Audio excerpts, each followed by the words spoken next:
Un interrogante para romper el equilibrio dado. Luis. ¿Cómo, profe? ¿Alguna pregunta, interrogante para romper el equilibrio dado? Sí, ¿Hay o no? Sí, hay. Ah, bien.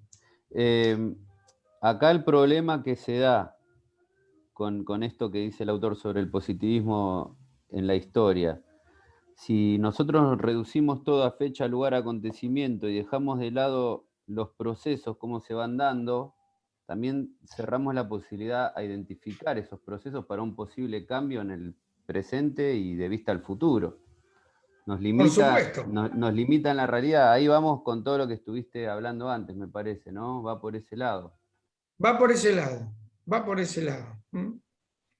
Este es un proceso, chicos, somos parte de un proceso. La desmalvinización y la fracción, digamos, cómo se fue fraccionando nuestro territorio, porque nosotros no éramos la Argentina, éramos las Provincias Unidas del Río de la Plata. Nosotros declaramos la independencia como Provincias Unidas del Río de la Plata, chicos, no lo declaramos la independencia como Argentina. Argentina le llamaban a Buenos Aires, el Argentum. Digo, hubo una planificación que la va el año que viene para, de alguna manera, generar independencias de provincias autónomas como estados autónomos. ¿Se entiende? Entonces digo, este es el gran proceso que estamos continuando.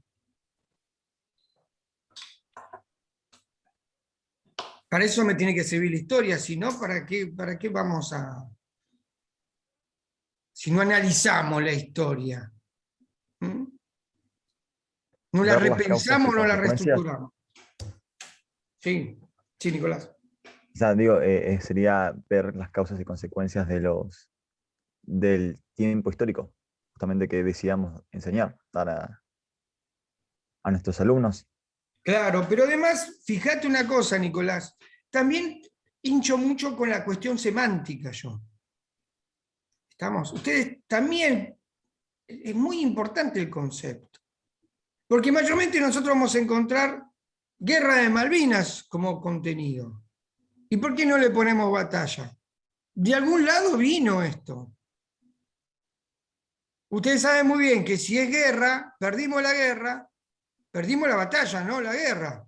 Tenemos que entregar el territorio, ¿sí o no?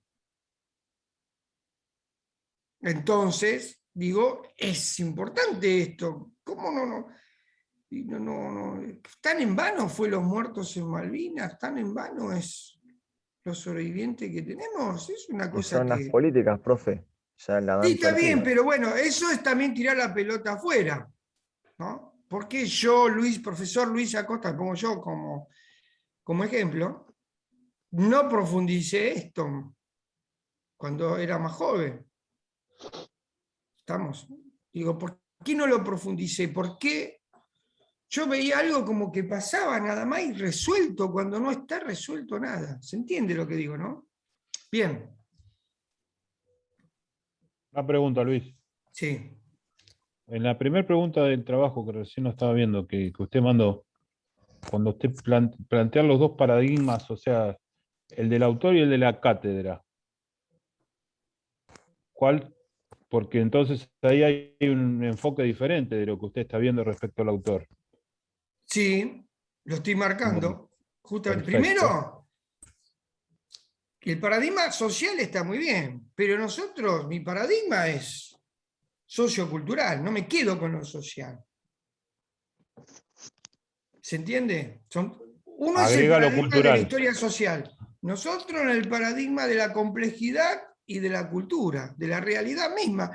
Si yo no, es un poco lo que le decía ayer sobre Esther Díaz. Esther Díaz, el conocimiento llega cuando está relacionado con la realidad. Si el conocimiento no está relacionado con la realidad, es un conocimiento, digamos, en vano, ¿sí? Efímero, no tiene, ¿no? Digo, esto es todo, no es fecundo, ¿no? Sería la palabra más linda ahora.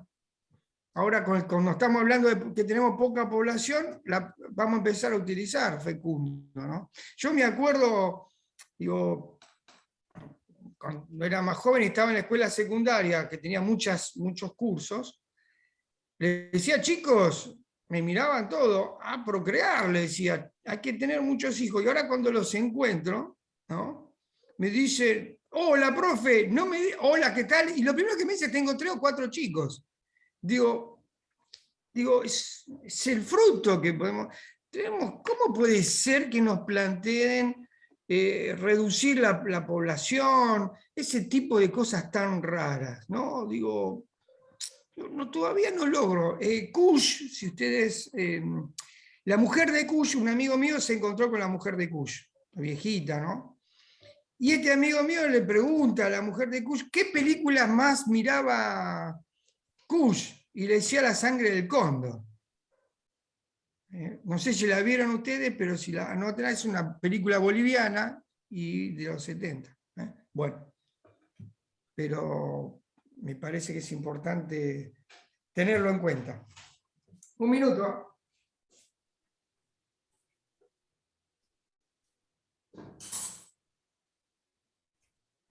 Estoy haciendo la gran Martín, ustedes saben bien, ¿no? Estoy haciendo la gran Martín. Estoy cocinando también. Veo que se puede hacer varias Creo que cosas se a la puede, vez. sí. Grande, Luis. No marques, no Un marques esa puchero. palabra se puede porque me puedo sentir mal. ¿Eh? Sí. Está bien, profe, usted también come, también puede cocinar. Por supuesto, Florencia, yo cocino. Ya lavé los platos temprano, 6 de la mañana lavando los platos.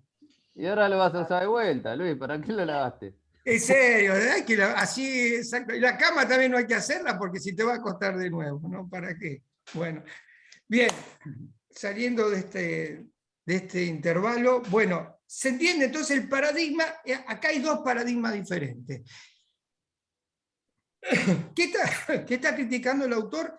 El neopositivismo, porque hay un positivismo, pero hay un neopositivismo, chicos.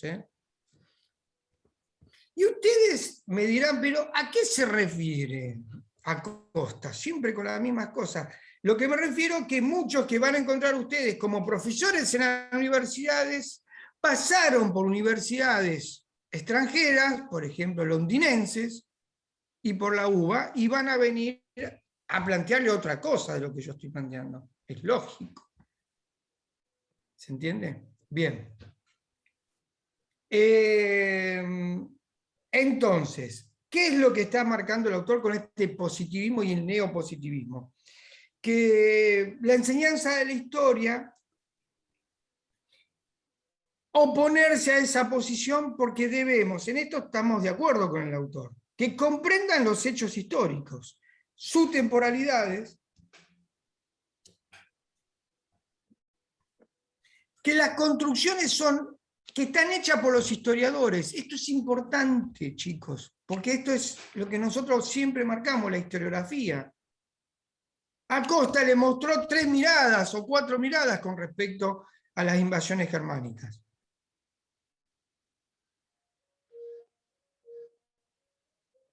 Con temporalidades diferentes.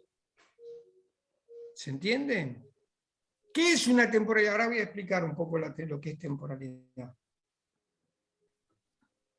Que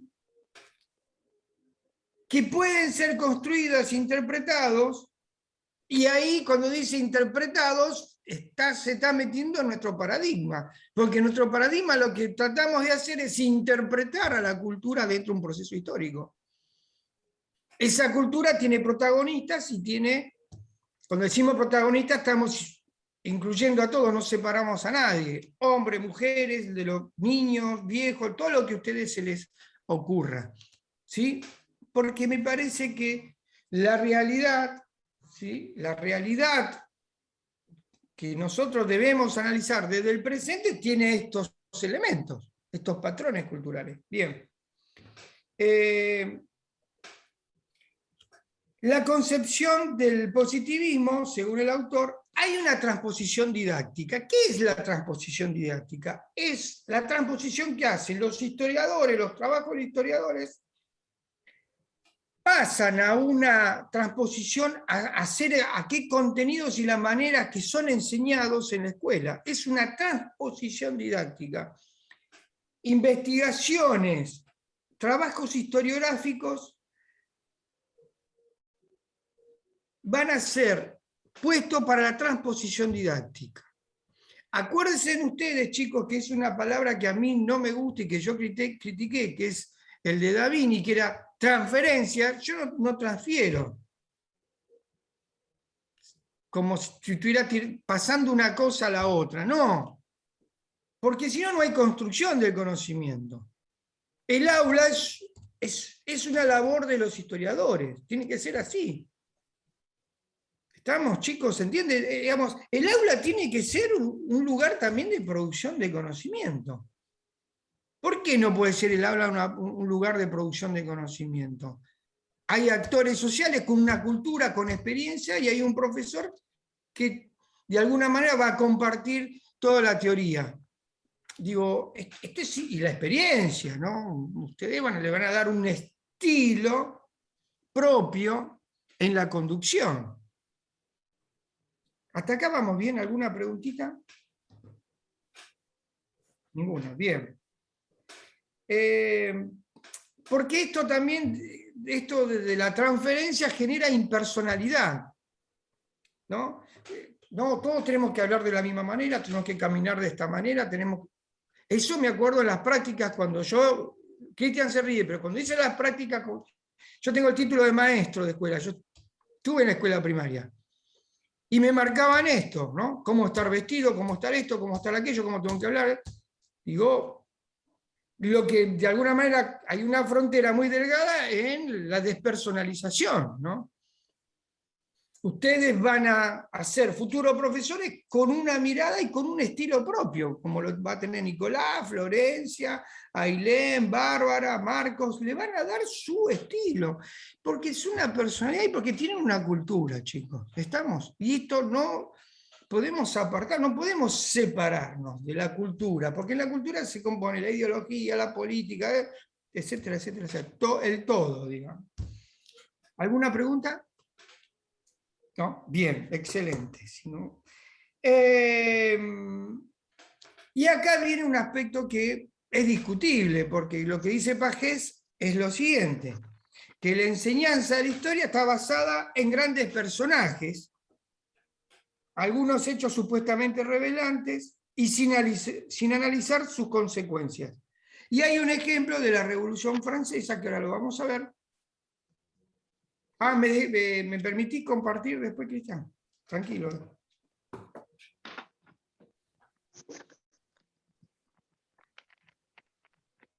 Gracias, Cristian.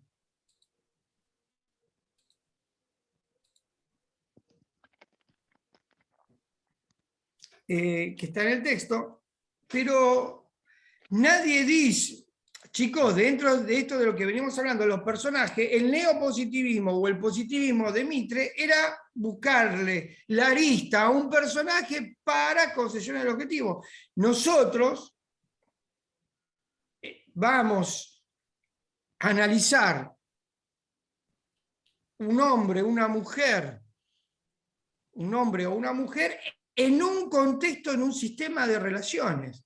Que ese hombre y esa mujer, los que nos va a dar a nosotros algunos indicadores con respecto a la mentalidad de la época. ¿Se entiende más o menos esto? ¿Sí? Y, ¿O no? profe, ¿qué personaje sería en la Revolución Francesa?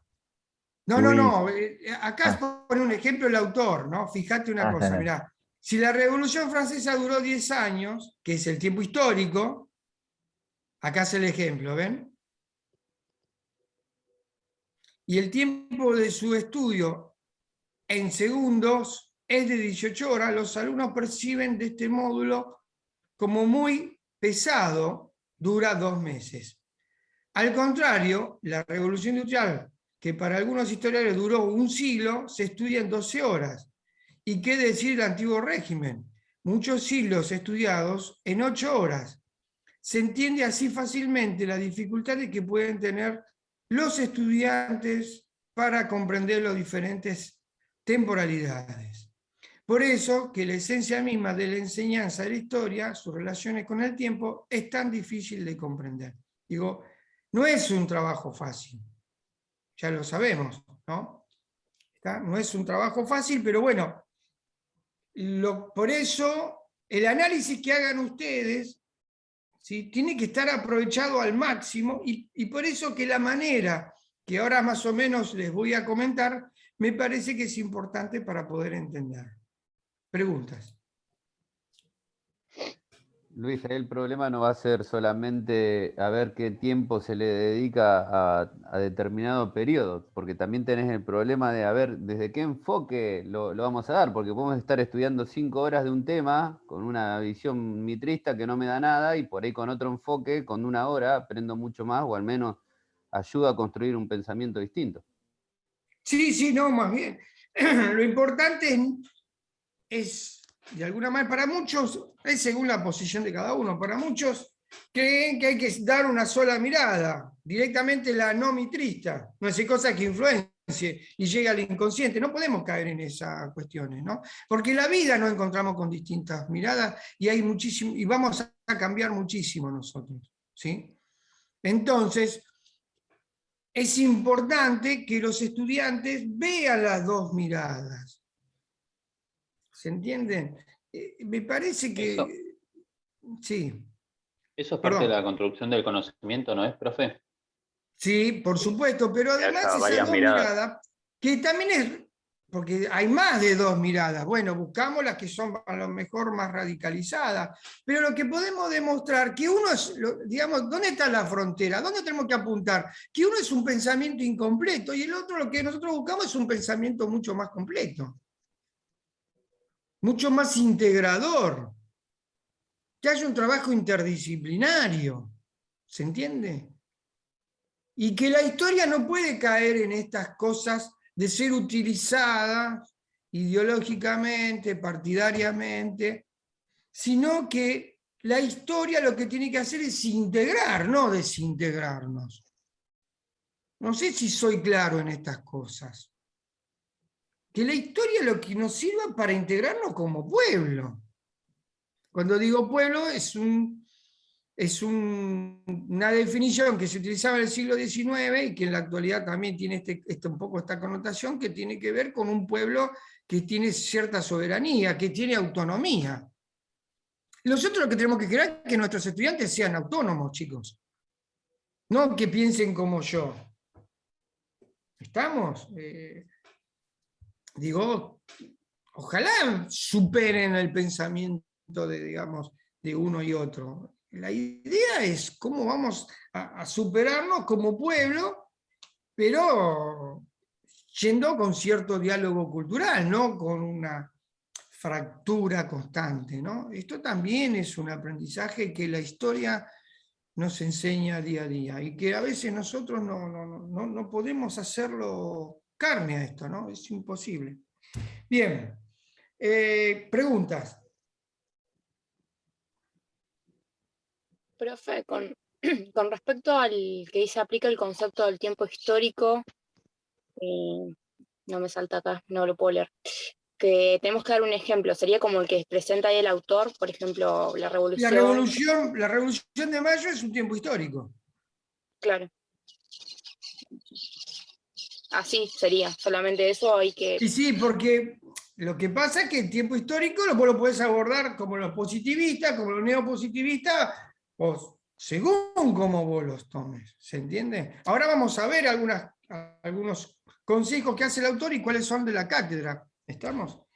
Uh-huh. Entonces, el autor, el valor educativo en cuanto a esto, la transmisión, digamos, el problema está en el autor, me parece, como eso es español y eurocentrista, y tiene un pensamiento, podríamos decir, que viene de los anales, que no está mal, los anales rompen con una historia de una visión mucho más relacionada con la formación de los estados modernos. Ellos lo que tratan de buscar es una historia más ligada al materialismo histórico, sin Estado y sin nación, ¿no? Y, digamos, se oponen, lo que buscan son lo que nosotros conocemos y que Marx organizó muchas veces, que es la internacional, ¿no? Romper un poco con esta idea desde...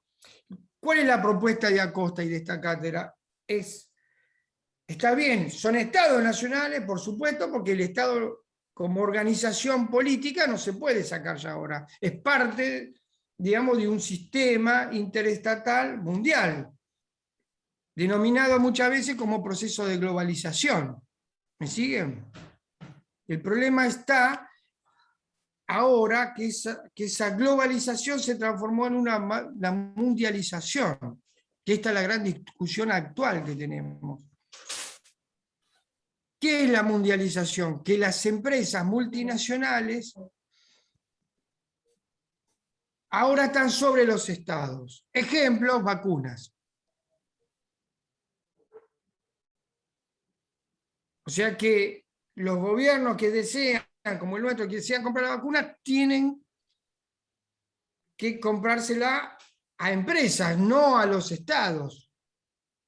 ¿Se entiende lo que estoy marcando ahora? ¿Sí? McDonald's es una forma de mundialización, por ejemplo. El Banco Mundial. Las ONG también tienen cierta mundialización. Bien. Entonces, para el autor, con esta perspectiva, que es una perspectiva interesante porque está en contra del neopositivo, pero está a favor de un paradigma. ¿Cuál es el otro paradigma? ¿Se acuerdan cuando expliqué paradigma yo? ¿Se acuerdan, chicos?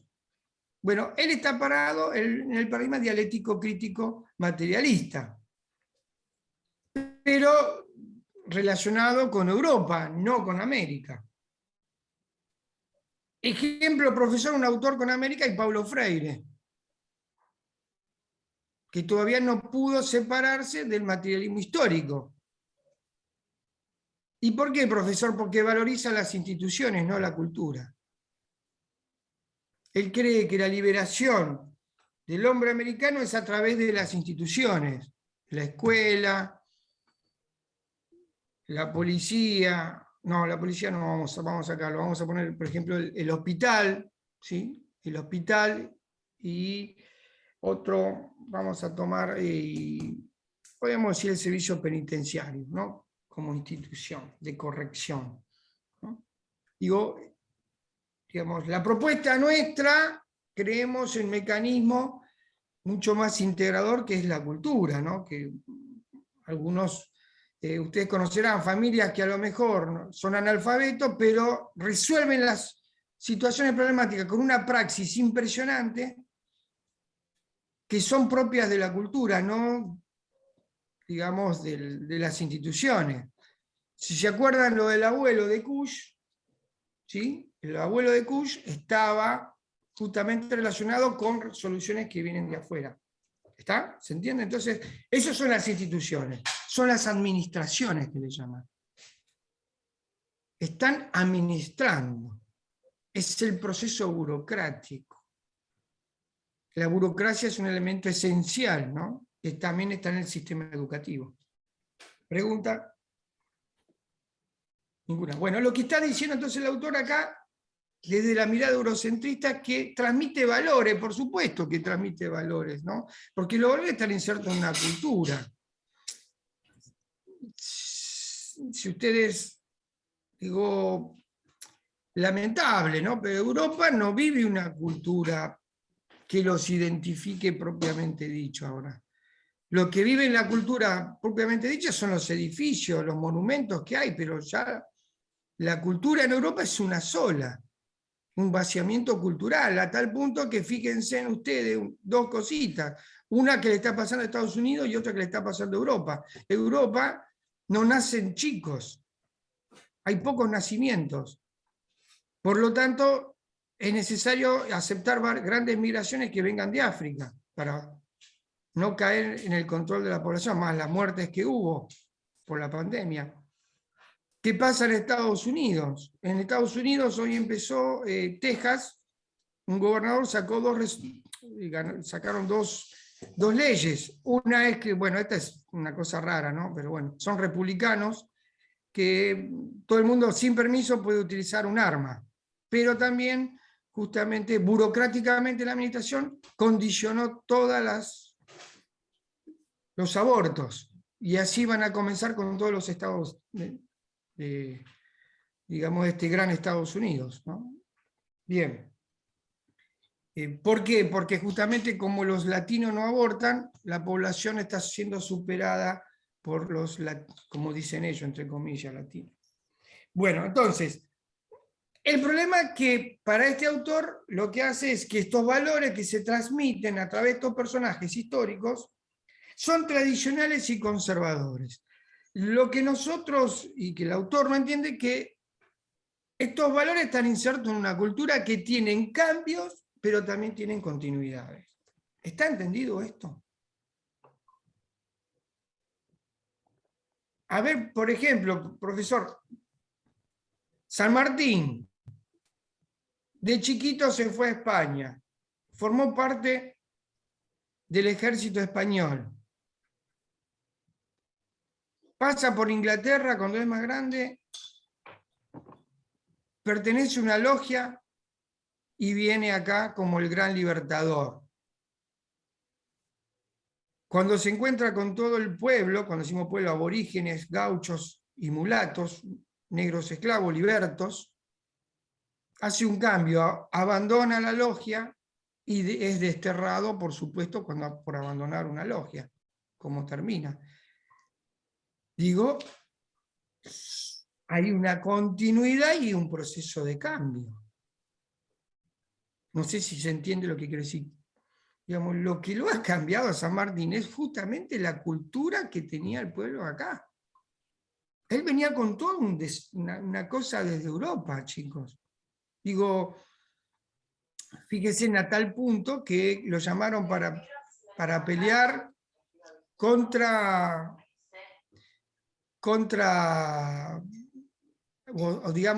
los realistas, para poder también, contra los caudillos, para proteger Buenos Aires, y se rehusó, igual que Belgrano.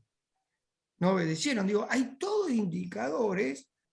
Ese pensamiento, chicos, es un indicador, esa decisión es un indicador de la mentalidad, y es importante tener esta mentalidad. ¿Se entiende? No sé, quiero que se entienda esto, porque es importante, porque es parte de nuestra cultura. Es lo que nos identifica como pueblo también, ¿no? Enviar el sable de San Martín a Rosa es todo un indicador, un mensaje. A pesar de que la carta que le envía a San Martín desapareció.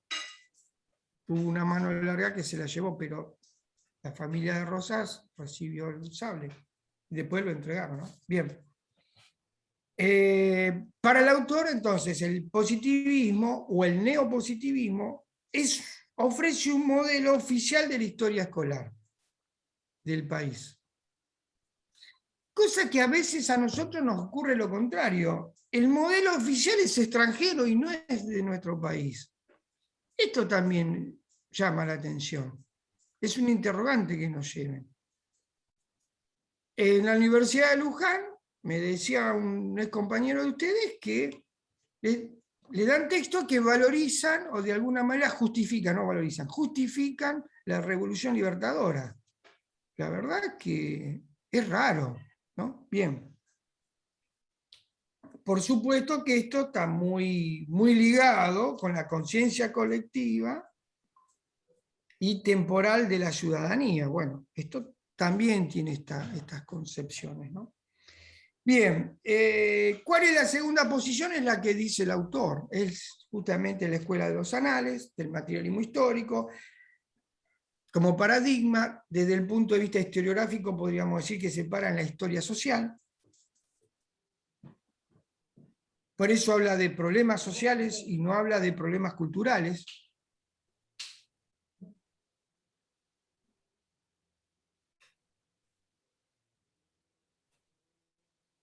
Y estamos todos de acuerdo que nosotros debemos pensar una historia a partir de problemas. Esto es sin discusión, porque el problema lo que hace es integrar al estudiante en la indagación, en la pregunta, en investigar, y no caer también esto del pensamiento crítico, que quedamos ahí con la crítica, si no nos transformamos en paneles de...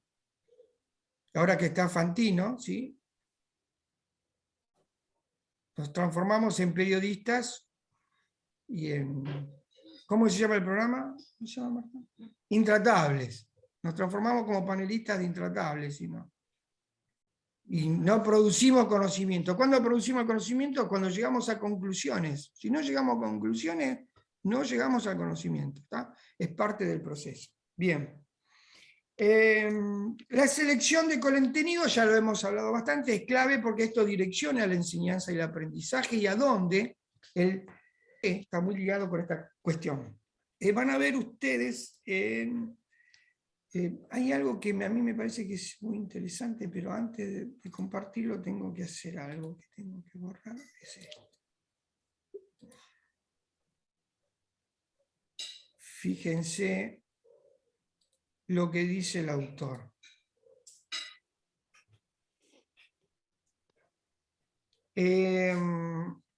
Seleccionar contenidos a partir de 4 aspectos. Esto es importante, chicos. El primer aspecto es comunes a todos los acontecimientos y épocas de historia.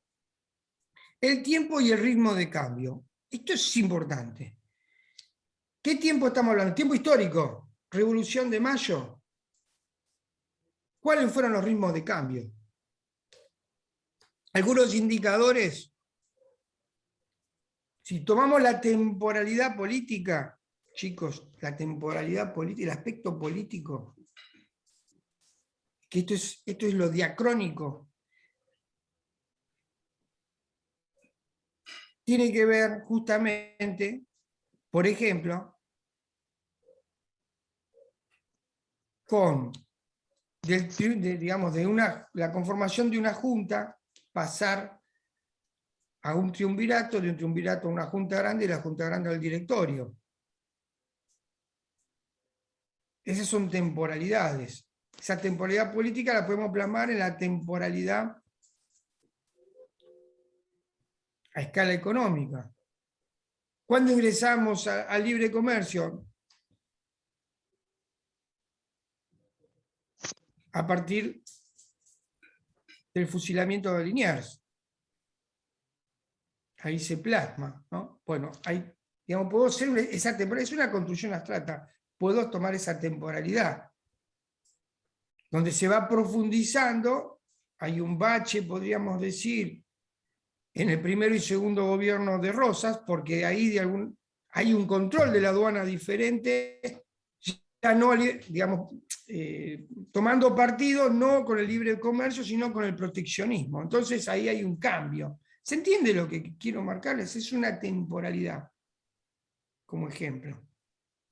Bueno, entonces, el tiempo y los ritmos de cambio. El segundo es el estudio de acontecimientos. ¿Sí? Ese acontecimiento, ¿cómo lo vamos a estudiar? La Revolución de Mayo. Personajes y hechos históricos.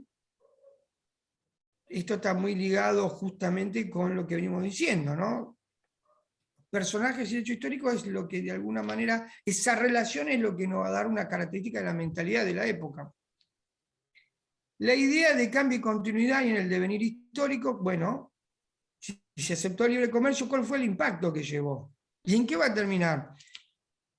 Este libre comercio fue todo un proceso que sirvió para la formación del Estado moderno, otra temporalidad de cambio a partir de Mitre, y cómo digamos, ese hecho histórico y esos personajes, ¿sí? La idea de cambio y continuidad está muy marcado con la jurisprudencia. ¿Qué está diciendo, profesor? Que, vamos a ver el año que viene, todo el comercio se realizaba bajo las reglas que eran españolas. ¿Hasta qué fecha? Hasta que Vélez Sarsfield de alguna manera crea el Código Civil. Antes se utilizaba, entonces digo, fíjense, son temporalidades y procesos que no coinciden entre uno y otro. ¿Se va entendiendo esto? Y la explicación multicausal de los hechos del pasado, importante. No tiene una sola causa, sino que hay varias. ¿Estamos hasta acá? ¿Se entendió? Sí. ¿Hay alguna pregunta? No, profe. Sí. ¿Puede ser entonces que el tiempo histórico es el pasaje de una temporalidad pasada a un tiempo abstracto? Sí, eso puede darse, pero en realidad el autor dice que la definición no es muy clara, porque se puede tomar muchas definiciones. Es como decirte, el Renacimiento, ¿no? El Renacimiento. El Renacimiento tiene distintas interpretaciones, ¿sí? El monopolio, esa variable, porque yo de acuerdo a cómo lo contextualizo, el monopolio va a tener un comportamiento diferente. Entonces el tiempo histórico para estos autores, en su definición y determinación, está ligado con variables. El tiempo social, dice el autor, pero yo digo el tiempo social y cultural. O sea que podríamos sintetizar, para que tengamos una definición común, el tiempo histórico son constructos o construcciones creados, o sea que ustedes van a hacer un tiempo histórico, son construcciones creadas ¿para qué? Para poder explicar y comprender cambios y continuidades del devenir humano. Por ejemplo, si hoy lo que hice yo con ustedes, marqué un tiempo histórico, con lo que hablamos de Malvinas y, y el fraccionamiento de nuestro territorio. ¿Está? Es un tiempo histórico que estuve creando a través de distintos indicadores y variables que no profundizamos. ¿Para qué? Para que podamos comprender los cambios y continuidades. ¿Cuáles son los cambios? Los cambios son políticos, económicos, sociales y culturales. ¿Cuáles son las permanencias? Llevar adelante el fraccionamiento del territorio de las Provincias Unidas del Río de la Plata. ¿Se entiende esto?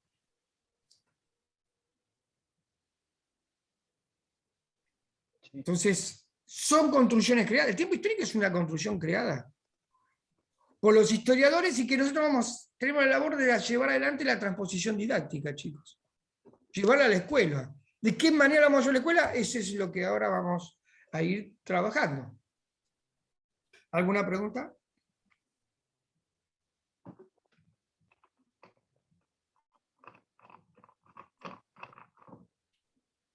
Bien, no, bien. Entonces, hay un aspecto que a mí me parece mucho que tiene que el tiempo histórico, el problema que está muchas veces, estas construcciones no son parte del todo. Son construcciones aisladas, ¿sí? Y que mayormente el tiempo histórico me parece que también se construye en el aula, como lo marqué. Y hay una serie de, digamos, de elementos, de líneas de trabajo y de investigación que son necesarias para que nosotros podamos analizarla, ¿no? Bueno, se está cortando, nos queda un zoom más y terminamos.